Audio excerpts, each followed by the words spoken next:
Melihat catatan langkah Rusia melawan sanksi pihak Barat, Putin dengan gagah berani melawan sanksi ekonomi dengan langkah ekonomi juga, yaitu pembeli gas dan minyak bumi Rusia bayar pakai rubel yang backed by gold harganya dan juga bisa menerima emas selain bayar pakai rubel. Sehubungan dengan hal tersebut, banyak pengamat ekonomi dan pengamat militer mengatakan jangan-jangan dari awal Putin itu niatnya bukan hanya menyerang Ukraina untuk jadi pelindung perbatasan buffer country atas serangan NATO, di mana NATO telah mencaplok 12 negara pecahan negara ex-Soviet dalam 15 tahun terakhir masuk menjadi member Pakta Pertahanan yang hadir untuk melawan Rusia. Namun sesungguhnya Putin memang ingin menantang dolar, menantang hegemoni satpam dunia, menantang Amerika. Putin menantang dolar. Apa yang terjadi kalau kenyataannya sejak tahun 2009 di mana dolar tertantang oleh mata uang digital Bitcoin, ternyata Putin berada di belakangnya. Kita urai perlahan analisa konspirasi ini dengan sejarah kolonialisasi dan dolarisasi. Dalam strategi Lebensraum atau living space atau mempertahankan hajat hidup sebuah wilayah, maka mengkoloni sebuah wilayah untuk diambil kekayaannya adalah hal yang biasa dilakukan oleh negara-negara kuat. Tiongkok menggunakan strategi kolonialisasi 5.0 yang menggunakan pendekatan ekonomi atau economic approach di dalam mencaplok kekayaan sebuah wilayah. Kolonialisasi 5.0 ini pakai soft power, seakan membantu, seakan wilayah yang dikoloni diambil kekayaan alamnya tersebut itu dibantu dengan membantu membangun sesuatu, padahal membangun tersebut adalah membangun pakai hutang yang belum tentu produktif karena tidak ada unsur lokal yang terbangun atau yang terpakai. Paling hanya lahannya saja yang di kemudian hari akan membelit negara koloni tersebut. Rusia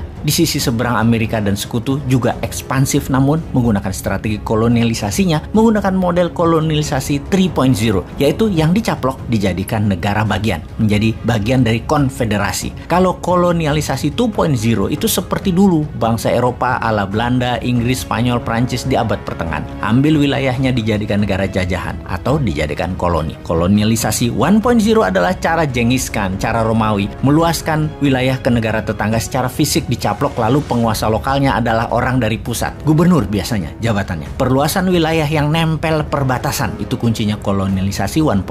Sementara kalau 3.0, wilayah tersebut bebas bernegaranya. Hanya tidak boleh melakukan dua hal, masalah moneter keuangan dan masalah militer. Uang, moneter itu sentral, militer juga sentral. Kalau polisi lokal, pajak itu lokal. Kolonialisasi 2.0 wilayahnya jauh, yang diambil hanya kekayaan alamnya sampai miskin negara koloninya terus ditinggal. Kita kembali ke Putin menantang dolar. Terbukti sejak 10 tahun terakhir, cyber army Rusia menyerang Amerika satu hari bisa lebih dari 10.000 serangan. Salah satu serangan yang berhasil adalah email Hillary dibocorkan ke publik pas minggu tenang dalam Pilpres yang membuat Hillary kemarin kalah.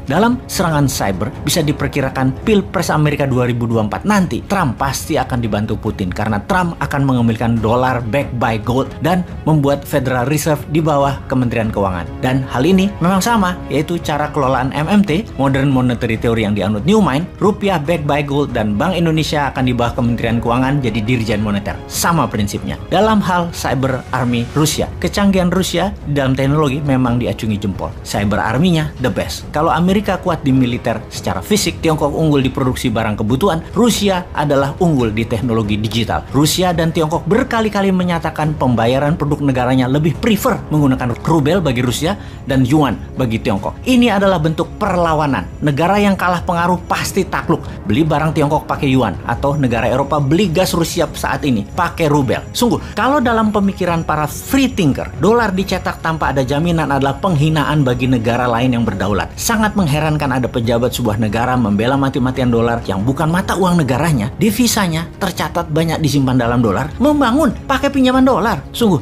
taklik buta pada dolar adalah kebodohan hakiki karena mencerminkan ketidakberanian untuk berdaulat. Kedepan Newman harus bermain lebih cantik. Hal itu semua untuk mengingatkan kita semua. Karena bener deh, dolar yang dilepas jaminan emasnya sangat tidak adil. Newman tidak suka karena Newman manusia bebas. Free thinker. Kita menelaah senjata tekan berikutnya, yaitu Bitcoin. Bitcoin yang di awalnya diterbitkan sejumlah 21 juta Bitcoin, hingga saat ini sudah beredar sekitar 18,9 juta Bitcoin yang berhasil ditambang atau yang ada di dunia. Adapun Satoshi mewakili 1/1 juta Bitcoin. Satoshi adalah unit terkecil dari Bitcoin cryptocurrency. Ini dinamai oleh Satoshi Nakamoto, pendiri protokol yang digunakan dalam blockchain dan cryptocurrency-nya Bitcoin. Sebentar, Sebentar, kita berhenti sebentar. Kita bertanya, who is Satoshi Nakamoto? Jawabannya, ternyata tidak ada manusia realnya. Ini ciptaan rekaan semata di mana untuk menjaga kerahasiaan dan jumlah Bitcoin yang beredar selalu tetap, maka kunci mother chain, blockchain-nya BTC atau Bitcoin dibuang, hilang. Jadi holy grail-nya cryptocurrency. Lalu kita teliti secara seksama, ternyata 70% transaksi awal-awal pembelian Bitcoin adalah akun-akun dari Rusia. Jangan-jangan memang mainannya Rusia. Nama Jepang-Jepangan ini hanya kamuflase. Sejarah Bitcoin sebagai alat tukar atau alat bayar, yaitu pertama kali dipakai untuk membeli 2 loyang pizza. Kurang lebih nilainya pizza tersebut adalah $8. Dibayar dengan 10.000